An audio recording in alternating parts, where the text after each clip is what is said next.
Today we're talking about Nosferatu, which I was pretty excited because Robert Eggers, whichever one. I think Eggers. I'm pretty sure it's Eggers. Yeah. He's a great director.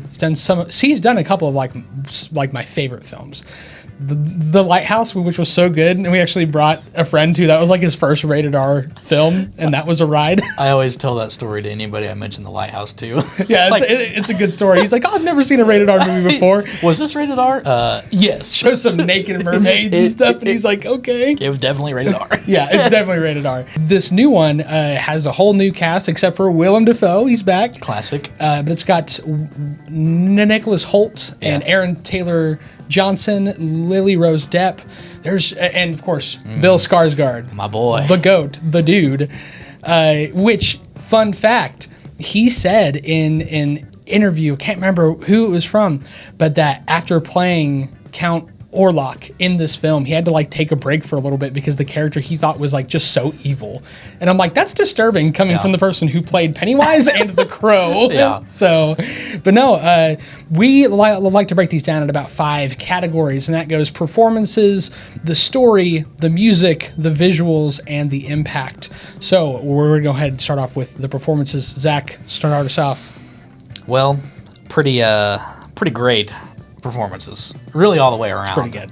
I mean, not only does Bill put in the performance of his life, and like he's had a great performance as Pennywise, and it's like, well, how do you top Pennywise? It's like, well, this might top it. it's pretty close. I mean, I like to think of whenever you watch it and you see Bill Skarsgård, you can still tell that that's him. Like it still has a similar facial structure to his actual look. This does not look like Bill. No, not at all. And there's no special effects on him. It's just all makeup and all prosthetics. Practical stuff, and it's weird looking. And man, he is funky looking. And like, if you've seen, I'm sure most of you have not seen the 1922 Nosferatu, but you've probably seen a picture of what Nosferatu looks like. And from SpongeBob. That's where I got it from. And that's from the movie. And like, it's a freaky looking guy, but they took a whole new take on the look, and it's just like evil. Yeah, like this like ancient, like actual count. Yeah. Like almost like a Game of Thrones style, like very like medieval sort of vibe to it. Lordship. Yeah. Yeah. And so cool. He feels a little more, not like a mummy, but like that's the kind of, they're really leaning into like he's dead and he wakes up at night. And brother is literally rotting. Yeah. Like it's perpetually. He's disgusting looking. Yeah. And man, is he horrifying. He and just his performance and his vocalization is just insane. The standout here, I think, is Lily Rose Depp, who is really. I mean, I knew I'd heard some people say like how good her performance was, and at first, the first third, I was like, I'm not so sure. Then, like, as you see the whole movie, you're like, dang, she's given the performance of her life. Yeah. And I don't really recognize her from much else. So perhaps she'll get an Oscar for this role. I'm hoping so. There's a good chance. Most of the other cast gives a standardly good performance. I don't think that Aaron Taylor Johnson or Nicholas Hoult give like a particularly like over the top performance, not like the previous two. But they're still good. Like everybody's performance is still really solid across the board. But those two people, Bill Skarsgård and Lily, just just knock it out of the park. Yeah, they really rose to the occasion. I think Nicholas still did pretty good, especially the first half. Like he really makes you understand like how fearful he is in that castle. But then I think Aaron Taylor Johnson's definitely the weakest of them all. But it's hard to say his name sometimes. It is. Like, it's so There's long. too many names. Just cut out Taylor. Aaron Johnson. Wow, easy. But you know it's still good. Yes. But like the others stand out, and just Lily Rose Depp. I mean, the range of emotion she has to show, and just actual like body acting. Yes. Like she Physical does like acting. she has multiple like convulsions, and while going through different emotions in mere seconds, and it is so believable. It's such a good performance. Like it's freaky. Like in some cases, it's more very convincing than like a lot of like the Conjuring films and things like that. It seems more realistic, and that freaks me out. Yeah, it's very freaky. Yeah, a very convincing possession. Like we're gonna move on to the next category, which is the story. The story I thought was still good. It's not one of my favorite categories here. Yeah. And most of that is because it's kind of long. It is. I can't remember the actual runtime off the top of my head, but it is over 2 hours. It's like 2:10, 2:15. Yeah, and it feels 2:30. And I don't think that necessarily works in its favor because I think the story is simplistic enough in concept that they could have shaved off like 10, 20 minutes. And now, ironically enough, you and I have already talked about this. The first half is like a slow burn. A lot of his films are slow burn. So if that's not your thing, this ain't going to win you over. However, the slow burn portion of this film is actually the stronger portion of this film. It's my favorite part. It doesn't feel like it's starting to drag until the back half, which there's more that happens in the back half. Yeah. So it was a little strange, but overall, like, they take Nosferatu in a direction I wasn't expecting. It's very much more like romantic is a word to use in this movie. It's very sexual. Yeah. And not trying to say that like turn off like a whole lot of people, but that is the nature. He has some of that in a lot of his films. Yeah. But it is part of the core theme of this film. And I don't always feel like that works in its favor, but it is interesting enough to keep you engaged because it's so wild. Yeah. I think they definitely, the original Nosferatu is a silent movie. And I think they almost have like scene for scene the same stuff, but obviously a silent movie goes through a lot quicker because there's no talking.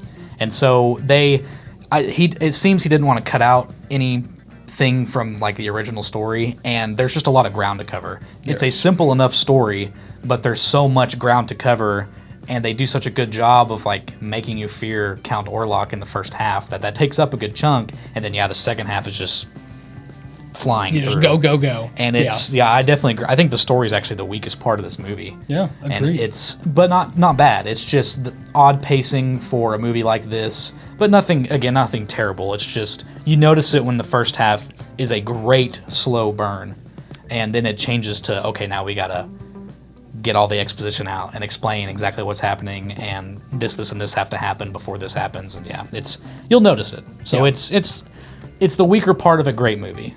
Agreed. But moving on to the music category, which actually I think this actually might be the weakest of all the categories. While I said that the last one is not my favorite, I don't think it was the worst. I think this one's the worst. And I say worst loosely because it's not bad. But a lot of his films are very recognizable, not just for how he does the visuals and the dialogue, the time periods he chooses, but because there's a lot of haunting scenes from all the rest of his films that have a lot to do with sound effects, ambiance, whatever you want to call it, right? And I feel like this one wasn't as strong. Usually there's at least one or two scenes in all of his films where like there's like a really, really like polarizing, huge, bold shot with some sort of eerie or loud music in the background. This one doesn't really have that. There's some music behind the Count and some of his scenes, and like it makes it darker, but it's not something that I carried with me. Like I can't even physically think about what it sounded like during those scenes. I can't recall. And if I can't recall that, then I can't give it a whole lot of marks. It does well enough for the surrounding area, but not a whole lot of standout scenes with good musical effects or that sort of thing, in my opinion. But I don't know what you think about it. I just slightly disagree. Now, granted, I don't count against it for not remembering, because like I don't remember music from The Lighthouse or The Witch either. I do. And it's just, I thought in the moment, I thought it was very good at setting an eerie tone with the background music. So I still think it was good. Better than the story, in my opinion. Just I think it still added a bunch to the movie, just like not just like the visuals, because we'll get there, but man, they're good. But I still thought the music did a great job of making me feel scared and eerie, because it's more of a horror movie than you'd think. At least I assume most people wouldn't go into it thinking it's an absolute horror movie, but they do a good job of long shots with just that slight gradual increase in music, and then sometimes it fades back out and doesn't show anything. Sometimes it has a jump scare, and I thought it worked for me. Moving on to the next category, which is the visuals, which I think is the best category in this film. It is what he's known for. It is what he's good at. They are stellar in this film. Not just the practical effects, but some of the shots that he uses. Early-ish in the film, there's a shot where this character is going up to he's not quite to a castle yet. There's a shot that has forestry and paved roads, which sounds boring when I say it, but when you see it, it is like, I will never not see that image. Yeah. Like, in a good way. It is so cool. Yeah. And I'm like, dang, how do they do stuff like that? There's like snow falling and stuff. I'm just so appreciative of stuff like that. Yeah. Like, I love just like show, don't tell sort of things. And that is like, you don't need to have dialogue all the time. And even though there's a lot in this film, during those scenes, it's good that it's just silent. Yeah. Just dead silent, nothing but visuals. Yeah. Love it. It was so good. Like, having the snow. I watched a video on how they filmed like moonlight. So they said like if you're actually filming with no effects in the moon, it's actually a lot brighter than you would think on camera. And so they would film in the dark and they'd put a filter over the cameras that would cut out any reds or yellows coming through. And so there's a lot of scenes where it's blue and like that's it. It's dark and it's blue. And that's how they did that. Cool. And I don't think there's any CGI. If there is, you can't tell. Even like even when they have Nosferatu's like shadow going over places, it looks like a practical effect. Like it looks like someone made like a real town, and someone just put their shadow over it and like took a. It's so good. So good, and I that scene on the road on the way to the castle really sticks out. And there's a lot of scenes with like characters who, I mean, they're going through stuff, and like scenes with Lily where she's like convulsing and stuff like that. Like the visuals and the angles that they use and some of the close-ups when that happens, like is super unsettling in its favor, in a good way. Yeah, because you're always looking around them too, right? Like seeing if there's anything in the background. Correct. They do such a good job of making you look at the whole screen. Yes. I loved every time they had someone in a room and there's a mirror and you can see their face, and it's like, this is classic horror tropes. I'm looking at that mirror waiting to see, just in case anything's there. Count Orlok pop up. Yeah. Oh my gosh. Except for he wouldn't because he's a vampire. Yeah. They don't show too much of Count Orlok until like near the end of the movie. So it's not like a lot of horror films where they kind of lose steam because they show the monster really early. Yeah. They do show him early in a sense. For about 0.3 seconds. Yeah, but it spends a lot of time not focused on him. And I think that hugely works in his favor. Yes. And so it's just very impressive. Yeah. Very impressive. Very. Very well done. Yeah. The last category, the impact, something special for us. So rewatchability, I think that it's for me, it's high. Yeah. For a general audience member, I would say it's probably good. I would go to the theater to watch this again, probably at least one more time. It's really cool. There's always stuff that you miss in his films. Yes. So that's definitely something to keep in mind for sure. But the one thing that I do worry about is none of his films are box office heavy films. Like if you expect this to make like $200 million, it's just not going to. That's not what his films are really known for. His films are known for like, they will end up being like a cult classic collection of highly underrated films. And I say underrated even though all the critics rave about them. I mean underrated in the sense of if you see a coworker or someone on the street, most of the time they're probably not going to have seen these movies. Yeah. Speaking from personal experience. Yeah. No one at work to talk about with. So, but no, it's good. Impact-wise, it has a decent splash. It'll be critically well received, but I don't think that it will just wow audiences and spread globally. It's not that kind of film. Yeah, I think for me, what I really appreciate about, especially just Robert Eggers in general, is you can see his passion for filmmaking, and that's something that gets lost. The last 10 years, most films are just made for money, and you can tell. Like they just let's computer generate this, computer generate that. Like he's the Christopher Nolan of horror. He's a craftsman. Yeah. That's what he does. And that's like, you can tell that he genuinely cares about making a movie how he wants to make it and have it well done. And that's just something I appreciate. Like, 100%. I see Lord of the Rings clips all the time in my TikTok and like all the behind the scenes stuff, all the little things they did. And it's like Robert Eggers is one of the few directors today that still does those kinds of things in his movies. And that is amazing. I love that kind of stuff. I wish more people would take after old Robert. Old Robert. And actually care about the stuff they put out. All these things are passion projects for him. And you can tell, like, he actually cares about his films. He doesn't market them very heavily. They're moderate. This one has a little bit more than normal, but I think it's because it's something familiar that people are aware of. But I think he's not the kind of person who just needs all the advertisement and has to have some giant trailer with all these big explosions and stuff like that. He wants to make a well-crafted story with well-crafted elements in that story. Yeah. Love it. Yeah. If you ever thought to yourself, I want to get into gothic horror, this is the guy. This is the movie. This is the dude. This is the dude, and this is the movie for you. That's right. My goodness, it is. Whew, it makes me want to dye my hair black. Hop right into that train. Oh, please don't. All right, I won't. So now we're going to give our final score. You ready? Yep. You can go first. I think this is an easy 8 out of 10. Okay. I'm in agreement. 8 out of 10. It's just a solid 8. It's a great movie. Is a really, really good film.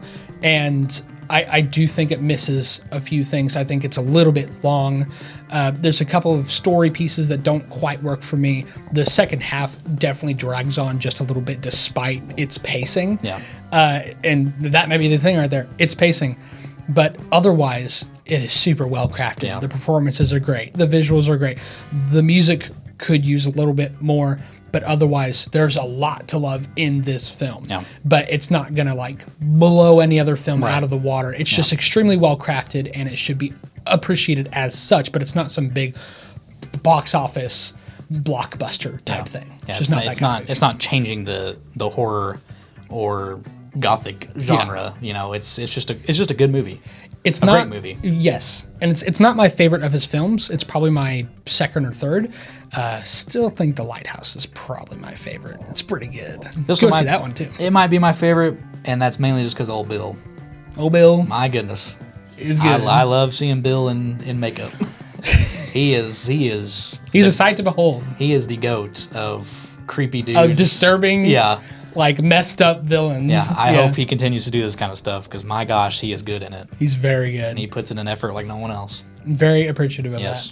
But anyways, thank you so much for watching. Be sure to like, comment, and subscribe. And of course, if you agree or disagree, comment below. Yell at us, please. Yes, tell us. But anyways, we'll go ahead and let you go. I hope you all have a good rest of your day. Bye-bye.